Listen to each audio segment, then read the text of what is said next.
Good afternoon, New Zealand. Oh, we're going to try that again. Good afternoon, New Zealand and the world. Hopefully that live's got on and it was telling me that we were struggling to connect, but we seem to be all go. Welcome back to Kiwi Voice. My name is, of course, Lucas Lawmans. If you're new here, if you're not, hello, welcome back. Just a key or a critical issue, I think, that has been brought to my attention, and it's a story that a lot of you will be familiar with.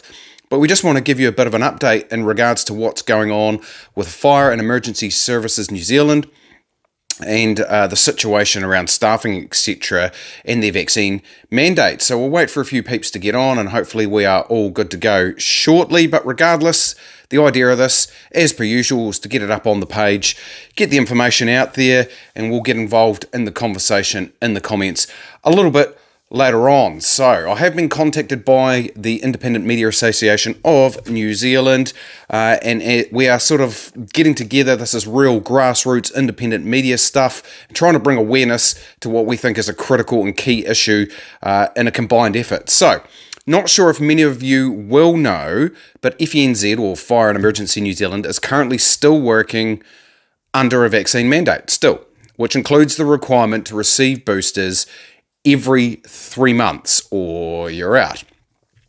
So, as I said, working alongside IMANS, referencing the brilliant Writer of Sorts blog. Now, I've only had a short period of time today to try and investigate the writer of this blog, but by the looks of things, it's called Writer of Sorts, which I will link to in this post, and we are looking to bring attention to this issue. Through a recent OIA release, so Official Information Act release, we have discovered as at 11 April 2022, over 1,000 Fire and Emergency Services staff, or Fire and Emergency Services New Zealand staff, have either not had the COVID-19 vaccine at all, or they're overdue for a booster. So within that 1,000, we've got a combination of both. Now, FENZ has been asked multiple times by multiple different independent media outlets how many staff are currently stood down pending possible reintegration. However, they have refused to provide any more detail other than the resignation of 91 volunteers for unknown reasons. Obviously, this is a real on-the-ground, tangible concern for Kiwis across the country, as more and more become aware of the issue, which again, it's what we're trying to do here, as this will directly affect the wider public safety, of course, in the long run, where emergency and fire service personnel are unable to attend, well, fire and emergencies.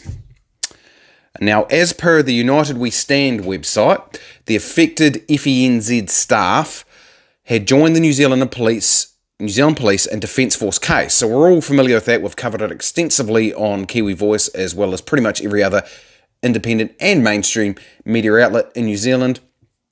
So they joined the case, and while now those two government departments are working to reintegrate their staff that were affected by the mandate, the FENZ has decided to take its own path in regards to health policy. So that's where we're at with this. There have been multiple reports of fire and emergency I've written that wrong. Let me start that part again. There have been multiple reports of fire and emergency staff. I've tried it again and I've mucked it up. Let's try it one more time. There have been multiple reports of the fire and emergency part of the 111 line being short-staffed as dispatchers are in short supply. So there's been reports of this. Chris Leach from the Social Credit Party had some commentary with regards the real effects on the community in Northland, and the situation here continues to develop. So Kiwi Voice is proud to be part of the IMANS group of media outlets that are working to bring attention to this issue and awareness to this issue. Myself personally, I've reached out to FENZ and United We Stand today, and we hope to bring you more on this story as it develops. So get amongst it, team. If you're out there having conversations with people, as I know a lot of our watchers will, having strong conversations, let them know what's going on with us. Let's bring awareness to this. We are going to continue to work on the story in conjunction with IMANS and other outlets to bring you the goings on here as the real tangible effects on the ground start to kick in and people suffer delays for their emergency services, fire and emergency services, or there's issues with the call centre, anything around that at all, as FENZ continues to push hard on this, I would say, undemocratic mandate.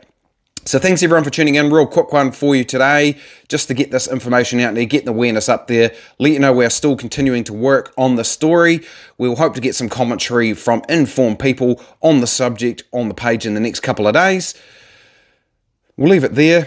If you haven't as of yet, check out the Tom O'Connor Part 1 interview. It should be up by now by the time I finish talking to you here.